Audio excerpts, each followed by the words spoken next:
Le damos la bienvenida una vez más a este estudio que vamos a realizar.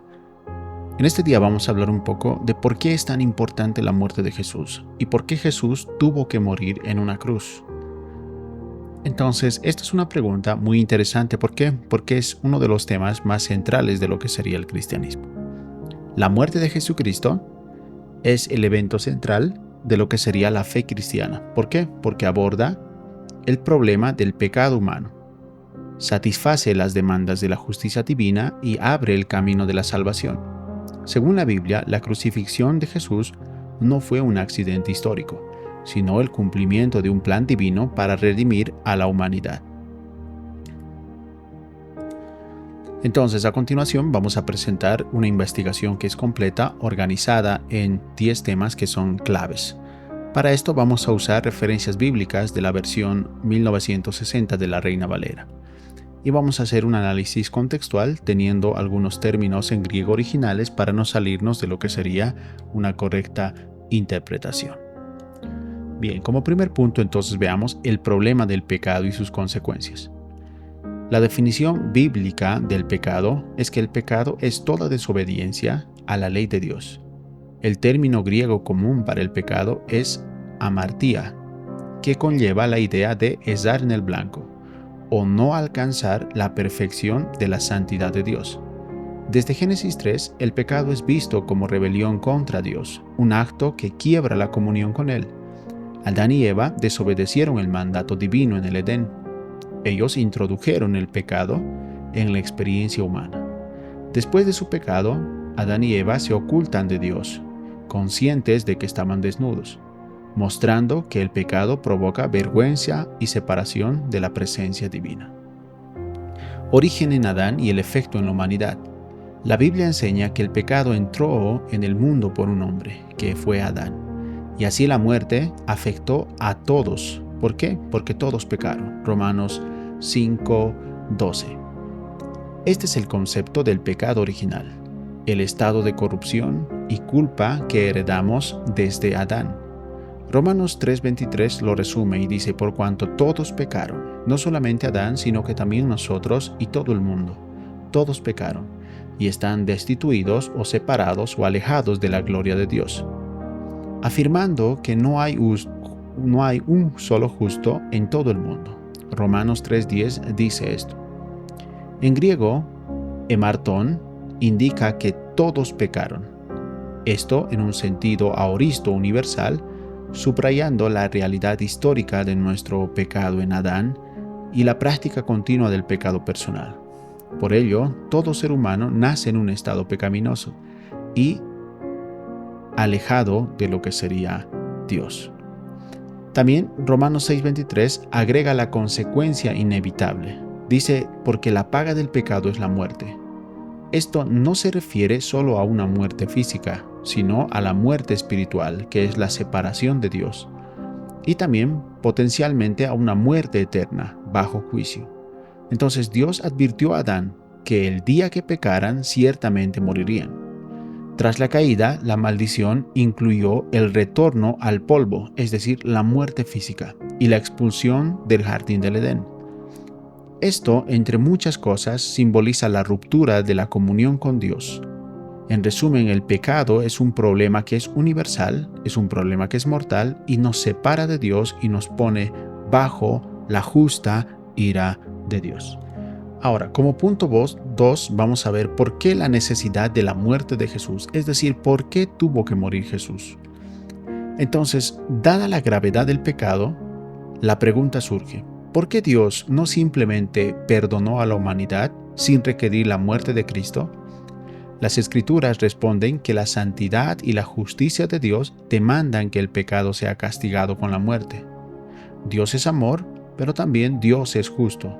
Él no puede pasar por alto la culpa sin violar su justicia. Esto está en Habacuc 1:13, donde dice: Dios no puede ver el mal con agrado. También la Biblia dice en Hebreos 9:22: sin derramamiento de sangre no hay perdón. Esto establece un principio que es divino. Sin derramamiento de sangre no se hace remisión. Este versículo resume la enseñanza de la ley. Cada pecado requiere una expiación mediante la muerte de una víctima inocente. ¿Por qué? La vida está en la sangre, eso lo dice Levítico 17:11. Y Dios la dio sobre el altar para hacer expiación de nuestras almas.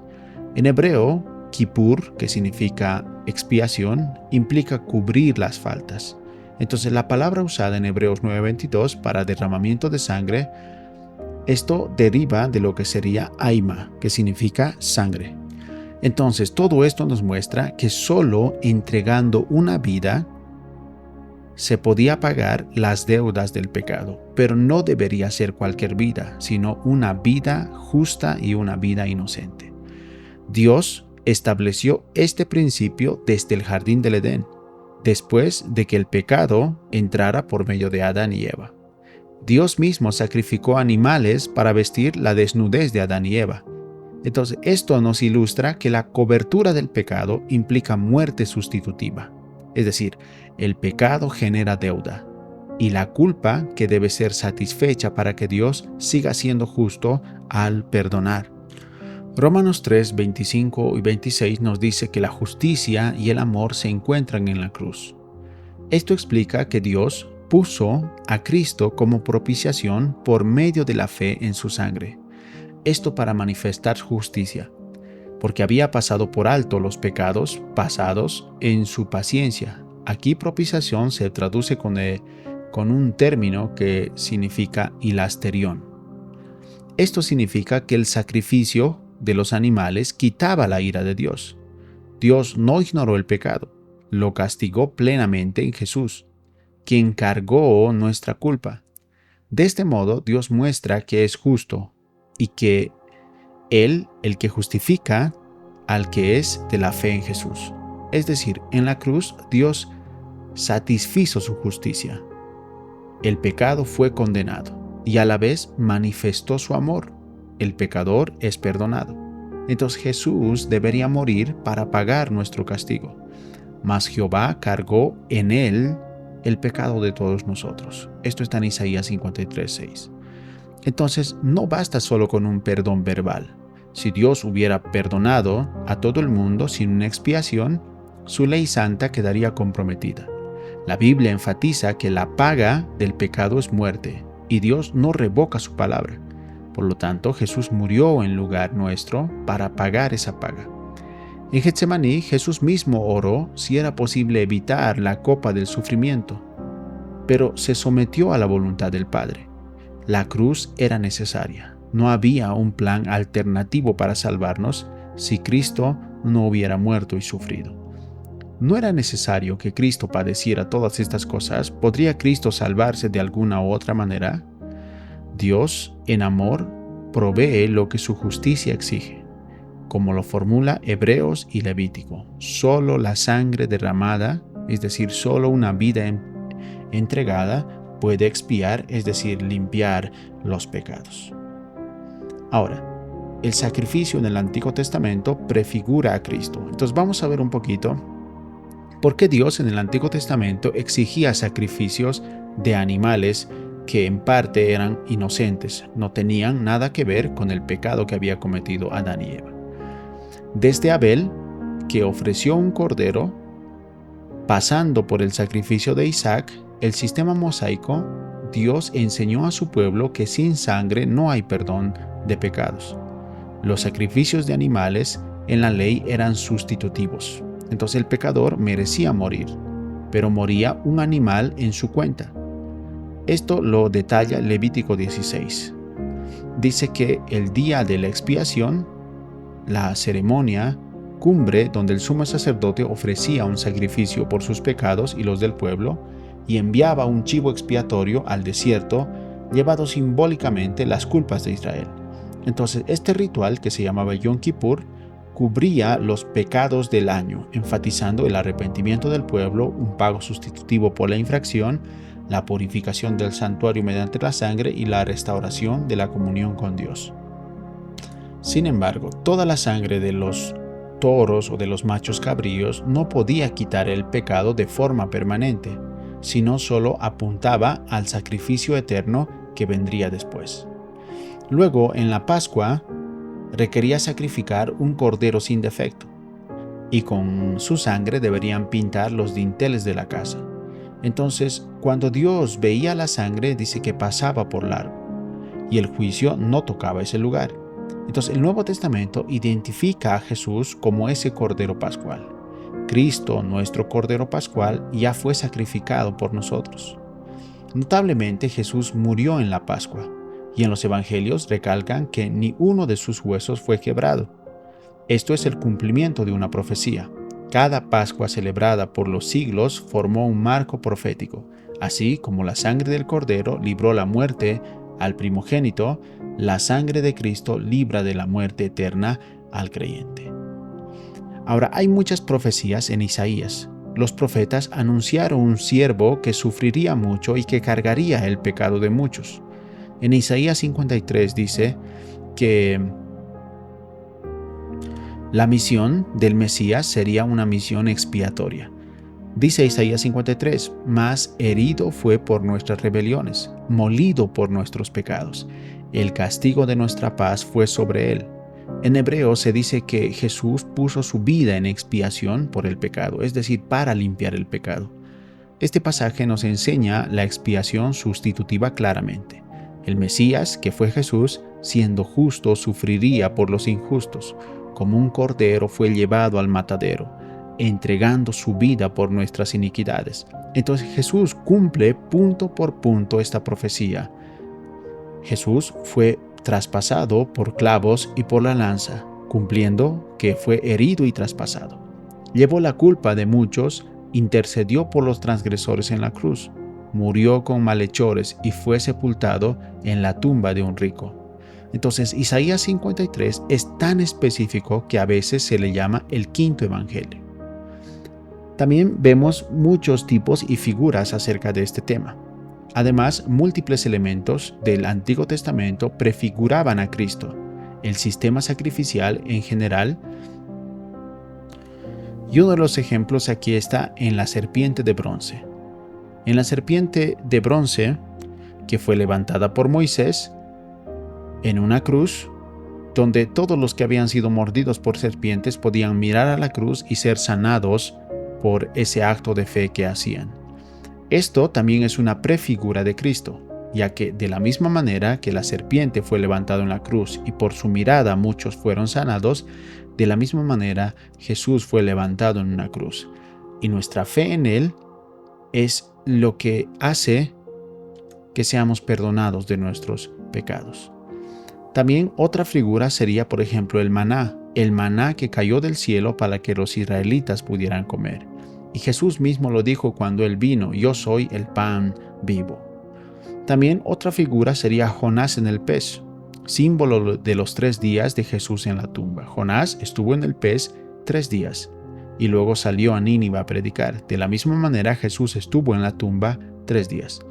En Lucas 24:27 leemos que Jesús, tras resucitar, les explicó en todas las Escrituras lo que de Él decían. Entonces, todo el Antiguo Testamento, de una forma o de otra, apunta hacia la cruz, como dice Colosenses 2:17. Las fiestas, los rituales, las sombras se cumplían en Cristo. Los sacrificios antiguos eran insuficientes y por eso eran tan repetitivos. Pero Jesucristo, habiendo ofrecido una vez y para siempre un solo sacrificio por los pecados, quitó eficazmente el pecado de todo el mundo. Ahora, llegados a este punto, muchos se preguntan ¿por qué la sangre? ¿Por qué la Biblia habla tanto de sangre? Y muchos aún dicen, ¿será que a Dios le agrada la sangre? Desde los sacrificios antiguos hasta la cruz del Calvario, la sangre derramada ocupaba un lugar central en la expiación bíblica. La Biblia nos dice y nos da esta respuesta en Levítico 17:11. Dice, la vida de la carne está en la sangre. Si nosotros analizamos esto médicamente, la sangre es tan importante para que una persona pueda tener vida. Sin sangre nosotros no tenemos vida. Entonces, cuando el pecado entró al mundo por Adán y Eva, la sangre del hombre se contaminó. Por eso es que entró la muerte. Es decir, la sangre que nos da vida también nos las quita gracias al pecado. Entonces, cada día que nosotros vamos viviendo, perdemos un día más de vida, ya que las horas que pasamos no las podemos recuperar y nuestra propia sangre algún día va a terminar con nosotros. Entonces, este verso, el de Levíticos 17, donde dice que la vida de la carne está en la sangre, es un verso fundamental, porque Dios enseñó a Israel que la vida, el nefesh, que sería el alma, reside simbólicamente en la sangre. Y por eso la sangre vertida en el altar, que lo que hacían los sacerdotes es verter la sangre de los animales en el altar para expiación, representaba la entrega de una vida para salvar otra. En términos teológicos, la sangre satisface la justicia divina al mostrar que se pagó el costo de la desobediencia, es decir, la muerte. Como los israelitas en ese tiempo, o el pueblo de Israel, pecaba, entonces alguien tenía que pagar, porque la paga del pecado es muerte. Entonces, el pecado exige un pago, que es la muerte. Entonces, como ellos rociaban la sangre de un animal inocente, se pagaba en parte o se cubría lo que sería el pecado. Entonces, por eso era tan repetitivo, porque había un montón de pecados y el sacerdote cada vez tenía que hacer el mismo sacrificio. Por eso es que los sacrificios de sangre purificaban el santuario de la contaminación del pecado. Estaban limpiando aquello que el pecado había profanado. Ahora, la sangre de Jesús es el del Cordero Perfecto. En el Nuevo Testamento Jesús declara en la Última Cena: esto es mi sangre del nuevo pacto, que por muchos es derramada para remisión de los pecados. Aquí remisión significa perdón o liberación de la culpa. Sin la sangre de Cristo no habría perdón. Con su sangre se inaugura un nuevo pacto profetizado en Jeremías, donde Dios perdona plenamente la maldad. Notemos que Jesús habla en categoría de pacto. En griego sería diateke. Esto está conectado con Éxodo, donde Moisés rocía la sangre del pacto antiguo. Así, la sangre de Cristo sella una nueva relación entre Dios y el hombre. Cristo vino a restaurar lo que se rompió en el jardín del Edén. El apóstol Pablo también nos enseña. Dice: en Cristo tenemos redención por su sangre, el perdón de pecados según las riquezas de su gracia. Esto está en Efesios 1:7. La palabra griega para redención es apolitriosis, que esto deriva de lo que sería litrón, que es el precio en rescate. Entonces, en el mundo greco-romano, esta palabra litrón se refería al precio pagado para liberar a los esclavos. Entonces, la sangre de Jesús es el precio de nuestro rescate de la esclavitud del pecado. Distintos pasajes reiteran esta verdad. Dice, por ejemplo, en Romanos 5:9, Él, Jesús, lavó nuestros pecados con su sangre, Apocalipsis 1:5. Y también dice Romanos 5:9, justificados por su sangre. Efesios 2:13 también nos habla de esto y dice, tenemos entrada por la sangre de Cristo. Entonces, en Hebreos 9:12 nos dice que por su propia sangre entró una vez y para siempre en el lugar santísimo, habiendo obtenido eterna redención. Y esto hablando de Jesús.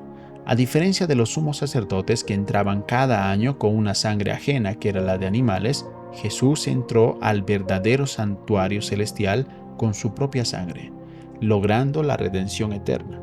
Esto significa que su sacrificio fue suficiente y también fue definitivo. Hebreos 9:13 añade: cuánto más la sangre de Cristo limpiará vuestras conciencias de obras muertas. El término griego, aimá, aplicado a Cristo, enfatiza que su muerte crucificial purifica no solo externamente, como los ritos antiguos, sino también internamente. Entonces, la conciencia del creyente lo que hace es quitando la culpa real del pecado. La sangre de los toros santificaba para la purificación de la carne. Esto lo hacía ceremonialmente. Pero la sangre de Cristo purifica al adorador para servir a Dios vivo. Entonces la sangre establece la paz y la reconciliación. Colosenses 1:20 nos dice que Dios quiso reconciliar consigo todas las cosas, haciendo la paz mediante la sangre de su cruz. Nuevamente, La sangre derramada en la cruz es el medio por el cual se quita la enemistad y se hace la paz entre Dios y el hombre. Efesios también nos habla de esto. Dice que ha sido o han sido hechos cercanos por la sangre de Cristo. Y tanto judíos como gentiles son reconciliados con Dios por medio de la cruz. Entonces, no es la sangre como sustancia física en sí, sino la vida perfecta de Cristo entregada en muerte, lo que tiene este poder para reconciliar a Dios con lo que sería el hombre. Ahora, como punto 5 podemos ver cuál es el impacto de la muerte de Jesús. Cuando Jesús muere, trae justificación, trae redención, trae reconciliación y trae propiciación. Entonces vamos a hablar de estos 5 puntos. La obra que Cristo hizo en la cruz es tan rica en el Nuevo Testamento que se explica en varios términos teológicos. Cada uno aporta un matiz para entender nuestra salvación. Entonces, cuando Jesús murió, primero nos dio justificación. Este término legal significa ser declarado justo o ser declarado inocente delante de Dios. Entonces, Romanos 5:9 afirma, justificados en su sangre, por él seremos salvos de la ira. Entonces Jesús cargó nuestros pecados y nos imputó su justicia. Al creer, Dios nos considera justos gracias al mérito de Cristo. Dice, justificados pues por la fe, tenemos paz para con Dios, por medio de nuestro Señor Jesucristo. Entonces el griego aquí, dikaio, se usa para este acto forense de Dios. No es que nos volvamos inmediatamente sin pecado en conducta, sino que Dios nos trata como justos, porque los pecados quedaron pegados a la justicia de Cristo. Entonces, esto hace referencia a lo que dice 2 Corintios, al que no conoció pecado, por nosotros lo hizo pecado, para que nosotros fuésemos hechos justicia de Dios en él. Entonces la justificación nos libra de la culpa del pecado y de su condena legal. Entonces eso sería la justificación. Pero cuando Jesús murió también trajo redención. ¿Y qué significa redención? Como vimos, viene del ámbito de la esclavitud y de pagar un rescate. Jesús mismo dijo en su misión, el Hijo del Hombre vino para servir y para dar su vida en rescate por muchos. Entonces, en Marcos 10:45 también nos habla de esto. En la cruz, Jesús pagó el precio para libertarnos de la esclavitud del pecado y también del diablo. Primera Pedro declara que fuimos rescatados de nuestra vana manera de vivir, no con cosas corruptibles, sino con la sangre preciosa de Cristo. Entonces, redimir, ¿qué es? Es comprar la libertad de alguien.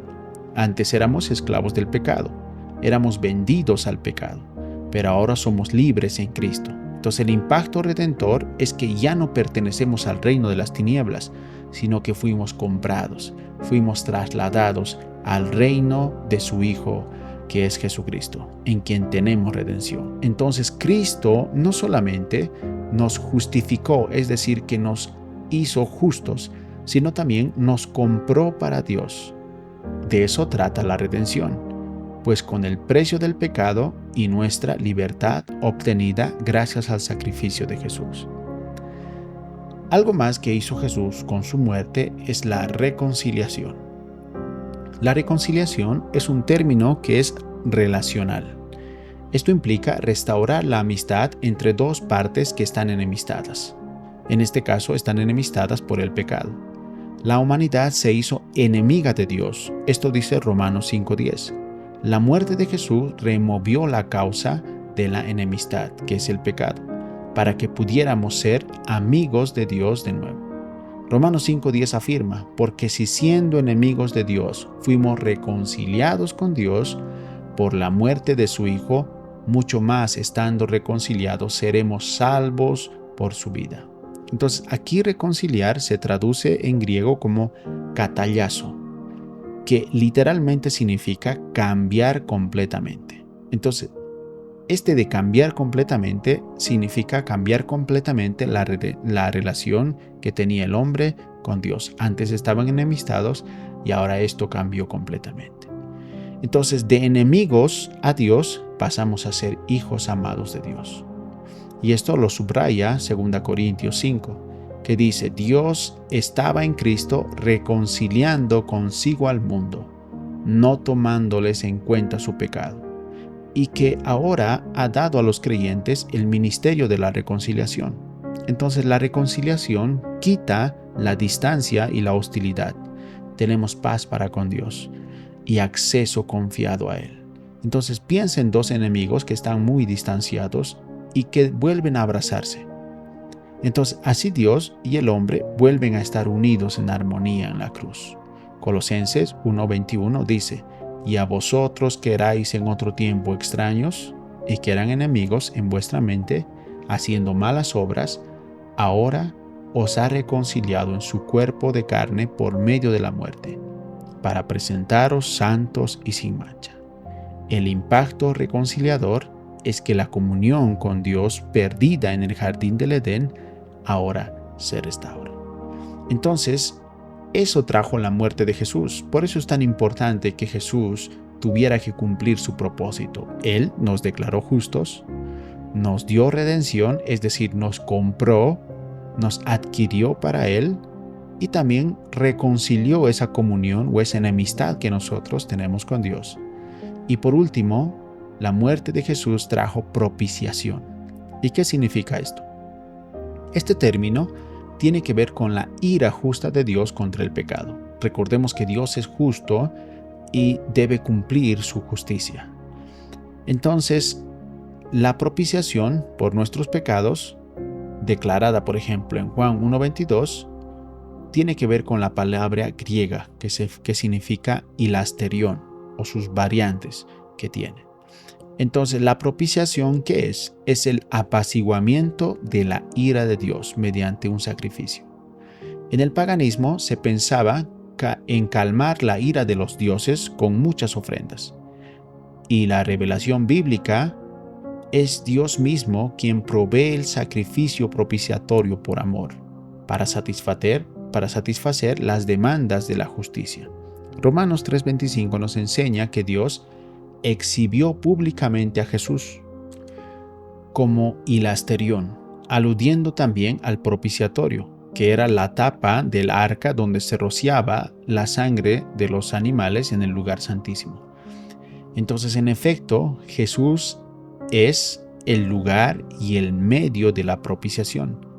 La sangre de Él se aplica para quitar la ira de Dios. Entonces, al morir Jesús por nosotros, recibió en sí mismo la ira de Dios que nosotros merecíamos, convirtiéndose en nuestro pararrayos. En este caso, un pararrayos, ¿qué es? Es un artefacto que se pone para que el rayo no caiga, por ejemplo, en una casa, sino el rayo caiga en este artefacto que es el pararrayos, que está mucho o está muy alejado de lo que sería la casa. Entonces, cuando el rayo cae justamente en este pararrayos y así la casa se salva. De la misma manera, Jesús en la cruz recibió toda la ira de Dios.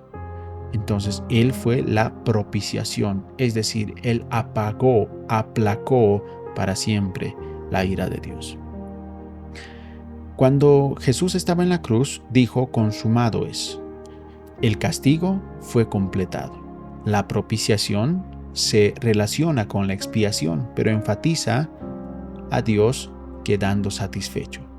Como explicó, por ejemplo, un teólogo, Dios Padre fue apaciguado porque nuestros pecados fueron expiados. Entonces, la muerte de Jesús logró nuestra justificación, que significa que nos quita la culpa. También la muerte de Jesús logró la redención, que significa que el Señor nos compró, nos libró de la esclavitud del pecado. También la muerte de Jesús trajo reconciliación, que significa que antes nosotros y Dios éramos enemigos, pero ahora somos amigos, somos hijos de Dios. Y por último, la muerte de Jesús trajo la propiciación. Jesús con su muerte quitó la ira divina, llevó Él la ira divina, nos pone entonces bajo su favor.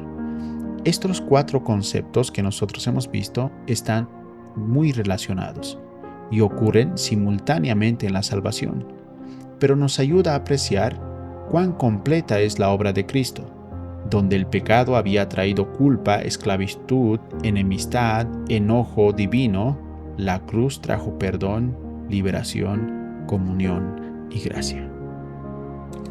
Ahora, como punto 6, ¿qué hubiera pasado si Jesús no moría?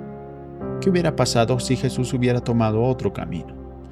Considerar esta pregunta hipotética resalta lo esencial de la cruz. Si Jesús no hubiera muerto y no hubiera resucitado, no habría expiación por los pecados. Entonces la consecuencia sería trágica. La humanidad permanecería en sus pecados, enfrentando lo que es una condenación eterna por haber pecado con un Dios eterno. Entonces, sin expiación por los pecados, nosotros estaríamos perdidos. Juan 3:16 contrasta la salvación en Cristo con la condenación sin Él. Dice, porque de tal manera amó Dios al mundo, que dio a su Hijo unigénito, para que todo aquel que en Él cree no se pierda, mas tenga vida eterna. Dios dio a su Hijo a la muerte por amor, para que tengamos vida.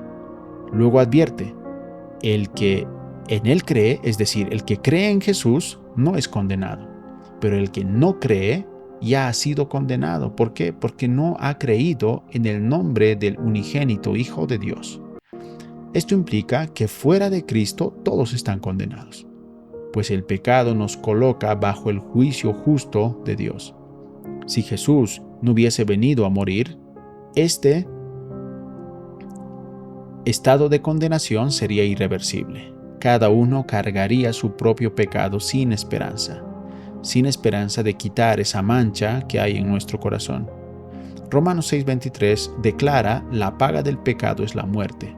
Sin la muerte de Jesús en nuestro lugar, tendríamos que pagarla nosotros mismos, resultando una muerte eterna, porque Jesús exigía un sacrificio perfecto, una sangre sin pecado. Si esto es muy difícil de entender, piense usted en la peor persona de la que haya escuchado hablar, ya sea un asesino, ya sea el peor hombre o mujer de todos los tiempos del que usted haya escuchado hablar. Supongamos que se presenta delante del juez.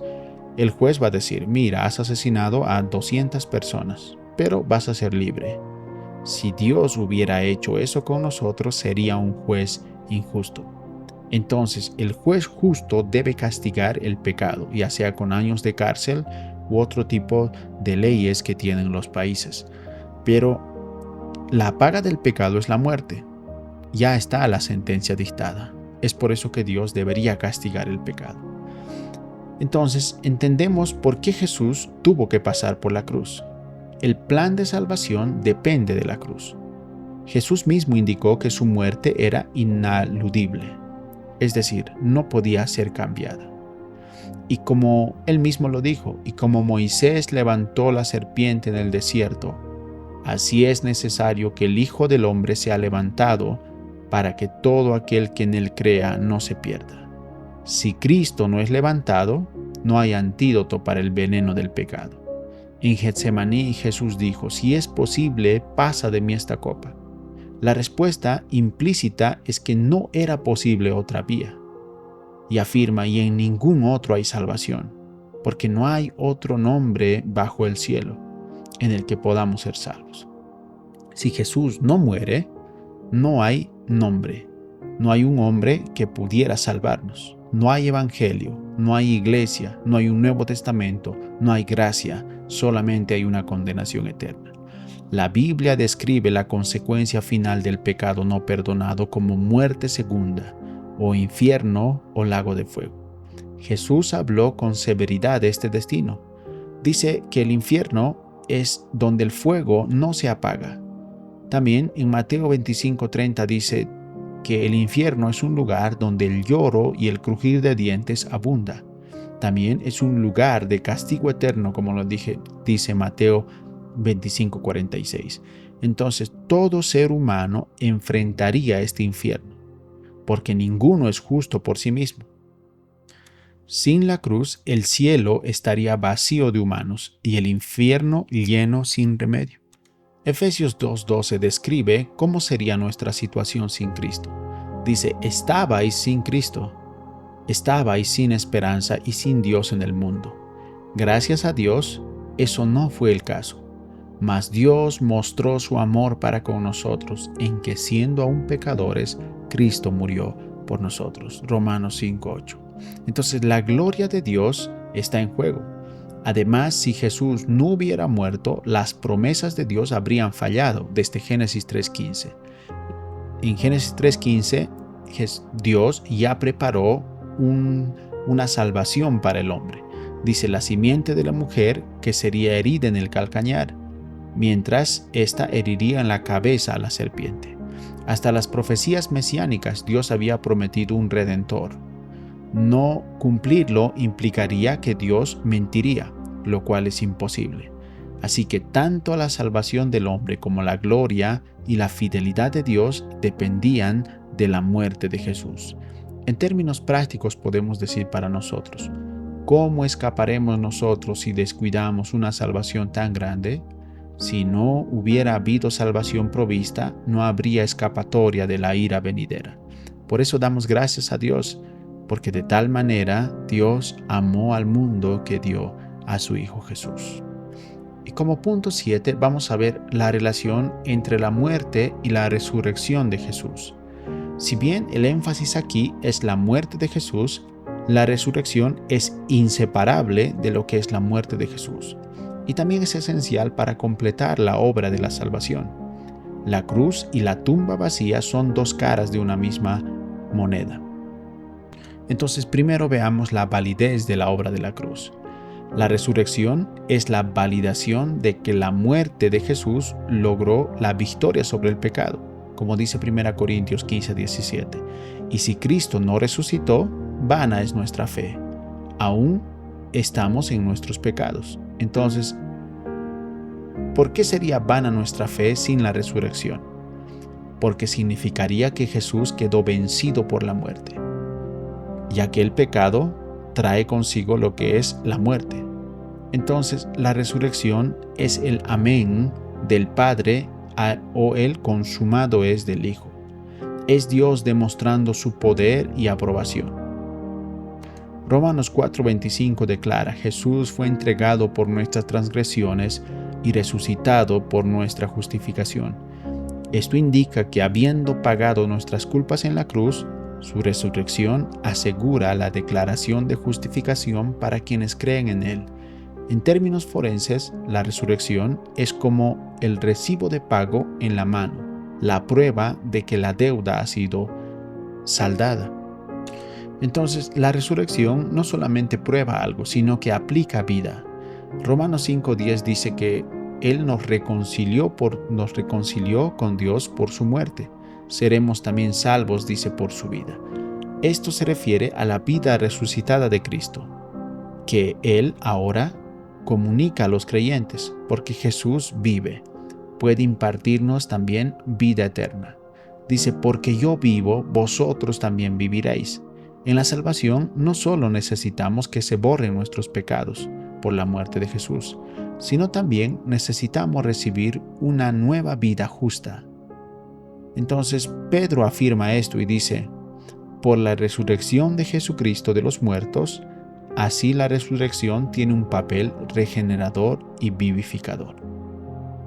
Entonces la resurrección de Jesús también asegura lo que es nuestra salvación. Romanos 8:34 une ambas. Dice, Cristo es el que murió, más aún el que también resucitó, y el que además está a la diestra de Dios, el que también intercede por nosotros. Si Jesús solo hubiera muerto y no hubiera resucitado, no podría hoy ser nuestro sumo sacerdote, ya que necesitábamos un Salvador que viviera para siempre, para mantenernos salvos para siempre. Apocalipsis 1:18 representa a Cristo resucitado diciendo, estuve muerto, mas he aquí que vivo por los siglos de los siglos y tengo las llaves de la muerte y del Hades. Su victoria sobre la muerte nos garantiza que un día nuestros cuerpos también resucitarán libres de corrupción. Y por último, vamos a ver cómo se aplica la salvación a los creyentes: fe, arrepentimiento y gracia. Habiendo visto todo lo que Cristo hizo en la cruz, debemos preguntarnos: ¿cómo recibimos personalmente los beneficios de la obra que Jesús hizo? La Biblia nos enseña claramente que la salvación, el perdón, la justificación, etc., se aplica por la gracia de Dios, mediante la fe del hombre acompañada del arrepentimiento. Primero veamos entonces qué es gracia. Gracia es el fundamento. Efesios 2:8 nos dice: porque por gracia sois salvos por medio de la fe, y esto no de vosotros, pues es don de Dios, no por obras para que nadie se gloríe. La palabra gracia indica un favor que es inmerecido. La salvación se origina en la gracia divina, el amor inmerecido que motivó a Dios a enviar a su Hijo. Nada del mérito es nuestro, todo es mérito de Cristo. Por eso, aún la fe que ponemos es un regalo de Dios, que Dios nos concede. Esto dice que es por medio de su palabra, por medio de su Espíritu, que nos habilitan a creer. Entonces, la gracia excluye las obras humanas como medio de salvación. No podemos hacer nada humanamente posible para recibir esa gracia. Entonces, la cruz, por eso, es suficiente. Así, solo la gracia es el lema, por ejemplo, de Romanos. Justificados gratuitamente por su gracia, mediante la redención que es en Cristo Jesús. Gratuitamente quiere decir dorean. Esto significa un regalo. Y para recibir ese regalo, tú no tienes que hacer absolutamente nada. Por tanto, siempre que hablamos de salvación, debemos iniciar y terminar con la gracia. Este es un regalo inmenso de Dios. La cena del Señor, la predicación y el evangelismo, todo eso proclama lo que es la gracia.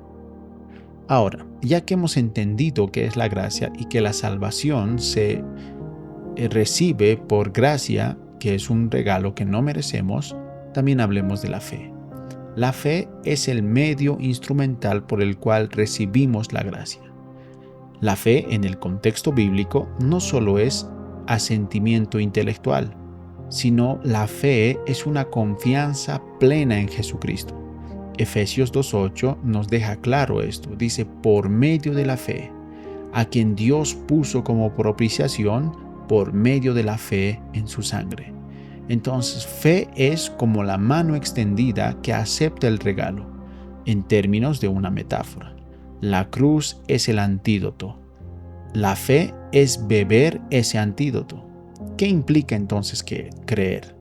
Implica reconocer que somos pecadores.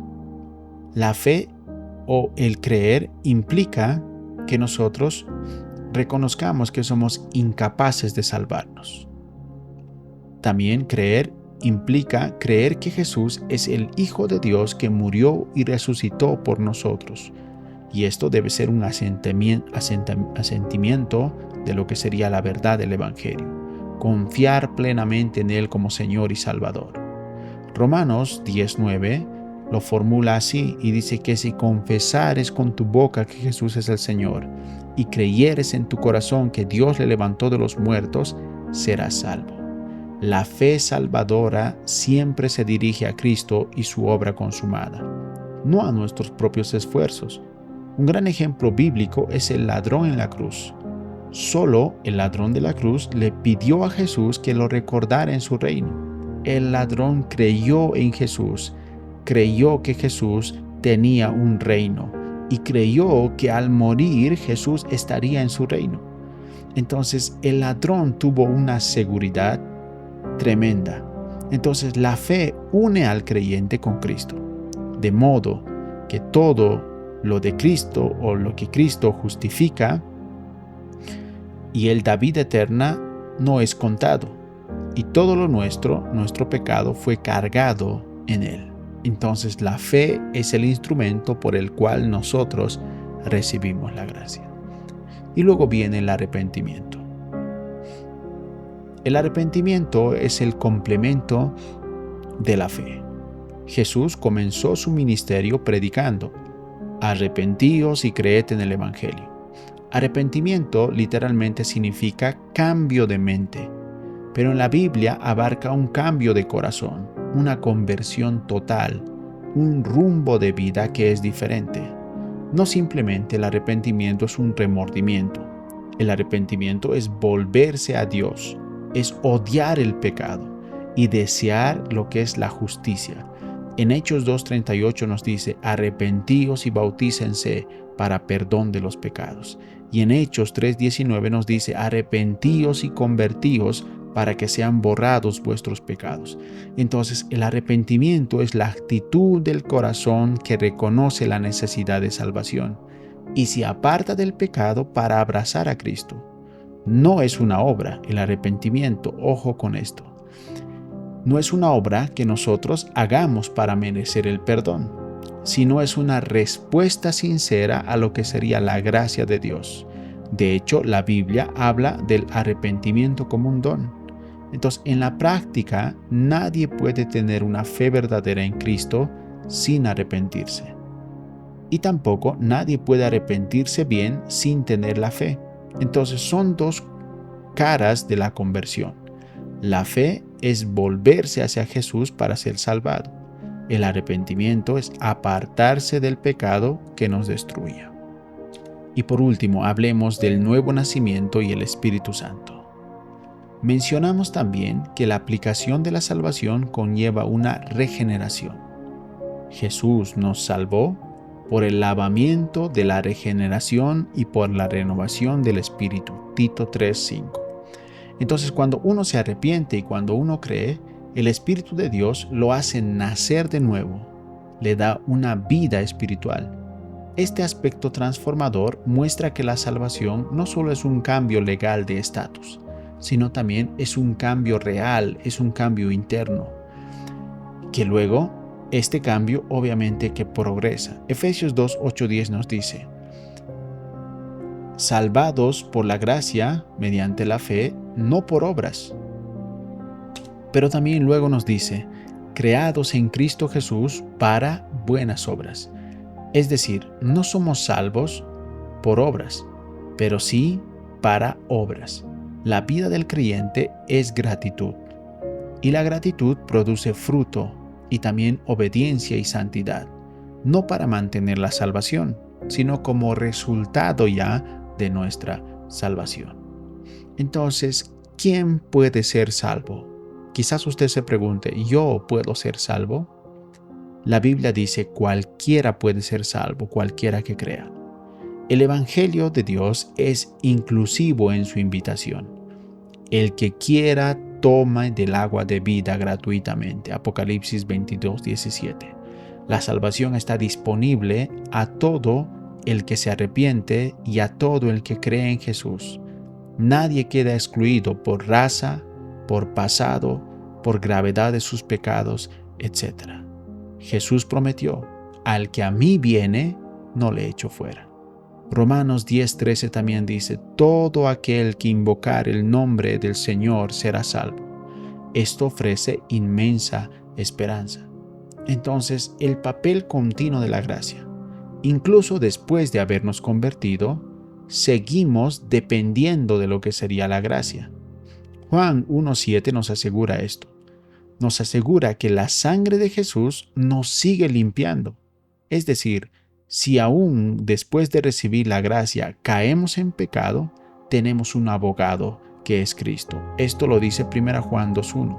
Entonces la salvación tiene un aspecto pasado, es decir, fui salvo de la pena del pecado. Tiene un aspecto presente, es decir, estoy siendo salvo del poder del pecado por la santificación. Y también tiene un aspecto futuro. Seré salvo de la presencia del pecado, que es la glorificación.